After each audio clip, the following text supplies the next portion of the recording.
तो आज का हमारा लेक्चर 2 है sexual reproduction in flowering plants का। पिछली क्लास में हमने क्या समझा था कि फ्लावरिंग प्लांट्स में रिप्रोडक्शन कैसे होता है, और हमने एक इम्पॉर्टेंट बात सीखी थी।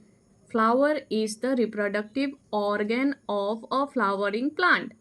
हमने क्या सीखी थी? Flower is the reproductive organ of a flowering plant. ठीक है, तो अगर आपको पिछली क्लास की एक ही लाइन याद है तो वो यही होनी चाहिए कि flower is the reproductive organ of a flowering plant. ठीक है, आज हम उसी फ्लावर को डिटेल में समझने वाले हैं। उसको हम क्या करेंगे? डिटेल में समझेंगे। अब एक सिंपल क्वेश्चन आता है हमारे मन में, अगर मैं आपसे कहूँ कि घर किस किस चीज़ से मिलकर बना होता है, तो आप क्या बोलोगे? आप बोलोगे ब्रिक्स से बना होता है, डोर्स से बना होता है, विंडोज होता है, रूफ होता है, राइट? तो वैसे ही एक जब फ्लावर बनता है तो उसमें अलग अलग पार्ट से मिलकर बना होता है। फ्लावर जो है अकेले नहीं बना होता, वो उसके क्या अलग अलग पार्ट्स होते हैं। ठीक है, तो हर पार्ट का अपना एक स्पेसिफिक काम होता है। फ्लावर के जितने भी पार्ट्स है उसका एक एक पार्ट का अलग अलग अपना अपना काम होता है। समझ गए? इसलिए क्या करेंगे हम आज? फ्लावर के बेसिक स्ट्रक्चर को समझेंगे कि उस फ्लावर के अंदर क्या क्या रहता है, उसका क्या क्या काम रहता है। जैसे कि हमने पढ़ा था कि फ्लावर के 4 मेन पार्ट्स होते हैं। वो क्या क्या थे, बता पाएंगे? चलो मैं बता देती हूँ। सेपल, पेटल, पिस्टल और स्टेमन, ये मेन 4 पार्ट्स थे। क्या थे? ये मेन 4 पार्ट्स थे। सेपल, पेटल, पिस्टल और स्टेमन, हमने ये पढ़ा। चलिए अब हम फ्लावर के जो मेन 4 पार्ट्स है, मैंने कहा सेपल, पेटल, पिस्टल और स्टेमन, इसको हम लोग एक एक करके अच्छे से समझते हैं कि एक एक का हमने कहा स्पेसिफिक काम होता है हर पार्ट का। तो आप लोग घबराइए मत, ठीक है? मैं जो स्ट्रक्चर ऑफ अ फ्लावर है वो मैं आपको दिखाऊंगी, समझाऊंगी कौन सा सेपल है, कौन सा पेटल है। पहले समझ लेते हैं कि किसका क्या काम है। ओके, तो सबसे पहले आता है हमारा सेपल। ठीक है, अब सेपल का मतलब क्या होता है, इसका मीनिंग हम लोग अच्छे से समझते हैं। ठीक है, सेपल जो है एक फ्लावर का आउटर मोस्ट यानी सबसे बाहर वाला हिस्सा होता है। सेपल क्या होता है? एक फ्लावर का सबसे बाहर वाला हिस्सा, उसी को हम लोग क्या कहते हैं? सेपल कहते हैं।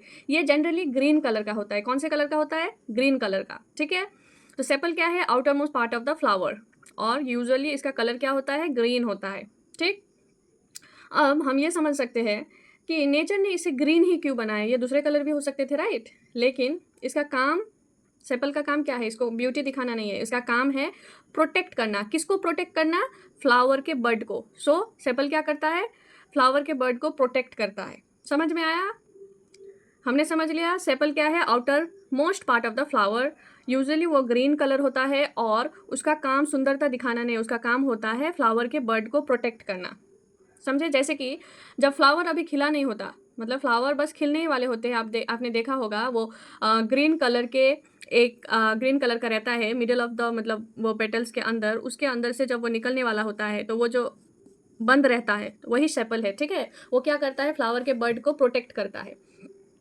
अब आते हैं, अब या फिर जैसे समझ लीजिए, एक एग्जांपल ले लीजिए, जैसे कि हेलमेट क्या करता है? हमारे हेड को प्रोटेक्ट करता है। जब हम लोग बाइक चलाते हैं हेलमेट क्यों पहनते हैं? ताकि हमारा सर प्रोटेक्ट रहे अगर आगे कुछ हो।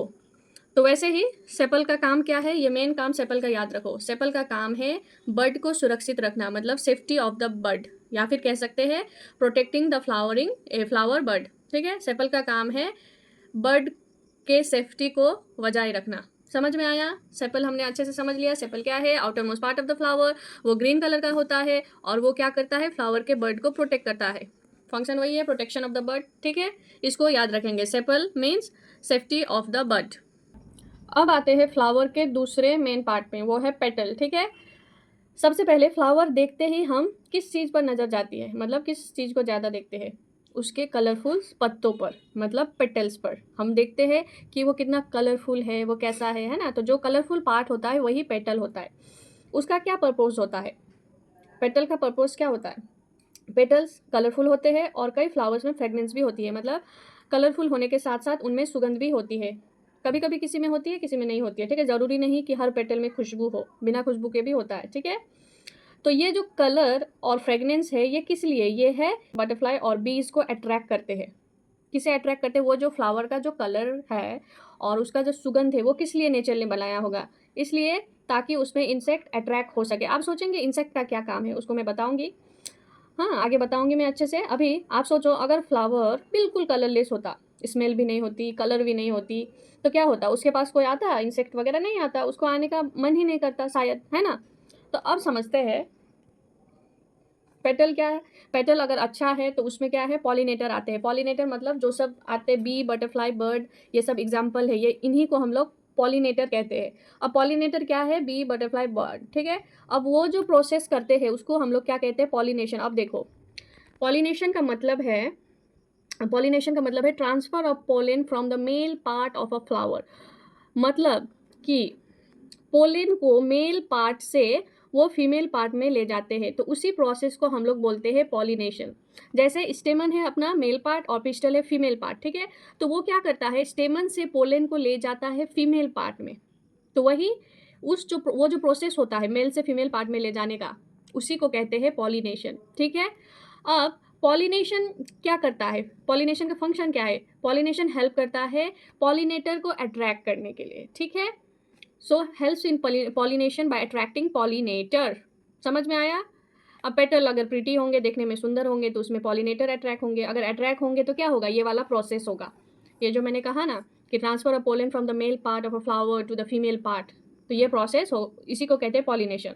तो समझ में आया, प्रीटी पेटल अगर होगा तो पॉलिनेटर उसमें अट्रैक्ट होंगे, अट्रैक्ट अगर होते हैं तो उसमें पॉलिनेशन का प्रोसेस होता है। समझ में आया, सिंपली इसको अभी समझिए, आपको धीरे धीरे सब समझ में आ जाएगा, ठीक है। अब चलते हैं हमारे next important parts of flower में, वो है स्टेमन। स्टेमन क्या है, स्टेमन फ्लावर का मेल रिप्रोडक्टिव पार्ट है, male reproductive part of a flower, ठीक है। यानी ये मेल रिप्रोडक्टिव सेल से रिलेटेड है, ठीक है। इसके दो मेन पार्ट्स होते हैं, स्टेमन के दो मेन पार्ट्स होते हैं। अब देखो इसमें भी दो पार्ट आते हैं, एक है एंथर और एक है फिलामेंट, ठीक है।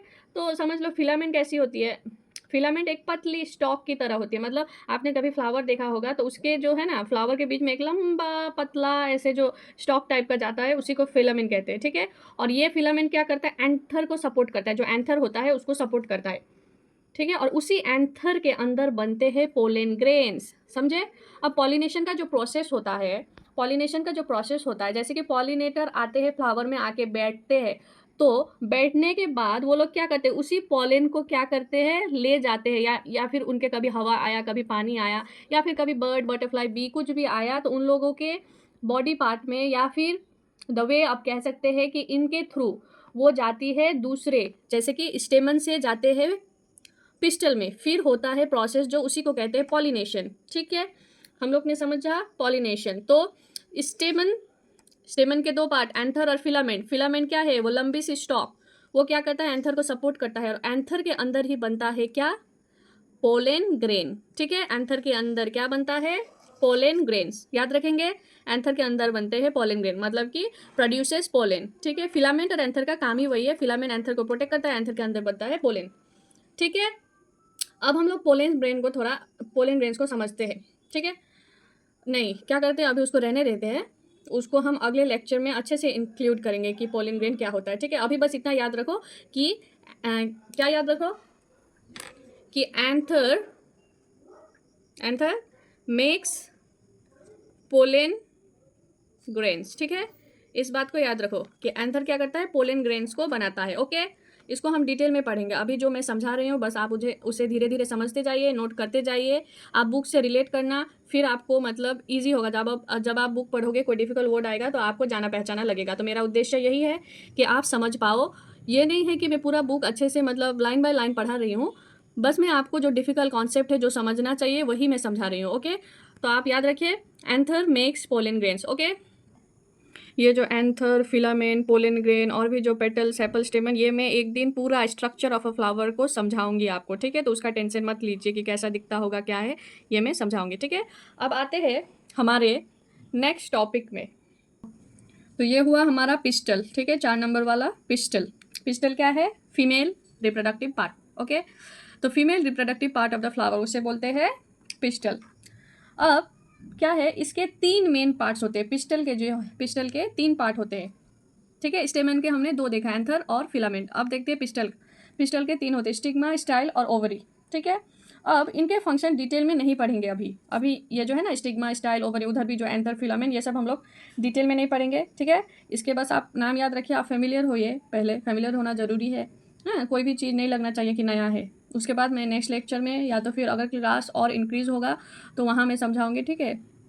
तो रिमेंबर कीजिए, आपको याद रखने वाली बात यह है, नाम याद रखिए, ये लोग क्या करते हैं, पिस्टल क्या करता है, एंथर से पोलन आता है तब पिस्टल उसको रिसीव करता है, ठीक है। और इस पिस्टल में क्या होता है, ओव्यूल्स होता है। अब ये सब मैं सारा समझाऊंगी, ओव्यूल्स क्या होता है, कैसे क्या मतलब पॉलिनेशन होता है, उसका प्रोसेस मैं पूरा डिटेल में समझाऊंगी, डोंट वरी। अब समझते हैं टाइप्स ऑफ फ्लावर, ठीक है। टाइप्स ऑफ फ्लावर, फ्लावर के दो टाइप्स होते हैं, एक होता है परफेक्ट, उसे बोलते हैं बाइसेक्सुअल, और एक होता है इम्परफेक्ट, उसे कहते हैं यूनिसेक्सुअल, ठीक है। अब जो परफेक्ट वाला है उसमें दोनों रहता है, स्टेमन और पिस्टल दोनों प्रेजेंट होता है एक ही फ्लावर में, उस फ्लावर को हम लोग कहेंगे परफेक्ट फ्लावर। और जो इम्परफेक्ट फ्लावर में है उसमें क्या होता है, या तो स्टेमन है या तो पिस्टल है, बस एक ही प्रेजेंट रहेगा, तो वो परफेक्ट फ्लावर नहीं है, वो यूनिसेक्सुअल मतलब एक पार्ट रहता है, इसलिए उसे यूनिसेक्सुअल, ठीक है। तो वो क्या है, इम्परफेक्ट फ्लावर, ओके। अब हम लोगों ने जो पढ़ा, फ्लावर, फ्लावर का सेपल का काम क्या था, प्रोटेक्शन का, पेटल का क्या था, अट्रैक्शन का, स्टेमन कौन सा पार्ट है, मेल पार्ट है, और पिस्टल फीमेल पार्ट है। तो इसको हम याद रखेंगे अच्छी तरह से, फ्यूचर में बहुत काम आएगा बायो के स्टूडेंट जो कंटिन्यू करेंगे further. This is the very important chapter, okay. So we are gonna going to deep in the next class, ठीक है। हम लोग एकदम डीप अच्छे से, तो आज हम लोगों ने क्या सीखा, एक रिवीजन कर लेते हैं। हमने सीखा फ्लावर का 4 मेन पार्ट्स, क्या क्या था, सेपल, पेटल, स्टेमन, पिस्टल, ठीक है। सेपल क्या करता है, बर्ड को प्रोटेक्ट करता है, पेटल क्या करता है, पॉलिनेटर को अट्रैक्ट करता है, और स्टेमन क्या है, मेल रिप्रोडक्टिव पार्ट है। और हमने क्या पढ़ा, परफेक्ट और इम्परफेक्ट फ्लावर, ठीक है।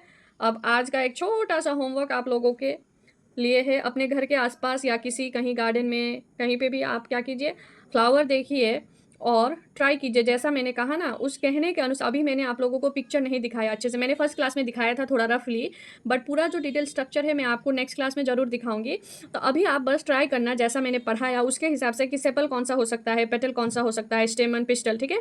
तो ये आप आइडेंटिफाई करने का ट्राई करना। देखिए हर चीज़ को प्रैक्टिकली अगर समझेंगे, प्रैक्टिकली हम भी ट्राई करेंगे घर में, तो एवरीथिंग क्या होता है, जो हमें हार्ड लगता है वो हमारे लिए बहुत ईजी हो जाता है, राइट। तो हम मिलकर सीखेंगे, मिलकर आगे बढ़ेंगे। हम लोग बेसिक कॉन्सेप्ट सीख रहे हैं, ऐसा नहीं कि बस रट्टा मार रहे हैं, ठीक है। तो हमारे लिए ज़रूरी है कॉन्सेप्ट को क्लियर करना, कि बाद में अगर आपको कोई 5-6 साल बाद अगर आप क्लास भी छोड़ दो, कोई अगर कुछ पूछे, आप बोलोगे आप साइंस के स्टूडेंट थे, अच्छा आपको ये पता है, नहीं मैं तो 5 साल पहले पढ़ा था, मैं भूल गया या भूल गई, ऐसा नहीं होना चाहिए। सब कुछ दिमाग में घुसना चाहिए और कॉन्सेप्ट क्लियर होना चाहिए, ओके। तो अगली क्लास में हम स्टेमन जो है पार्ट, उसको हम डिटेल में पढ़ेंगे, समझेंगे कि पोलन ग्रेन बनते कैसे हैं। तब तक के लिए थैंक यू और हैप्पी लर्निंग।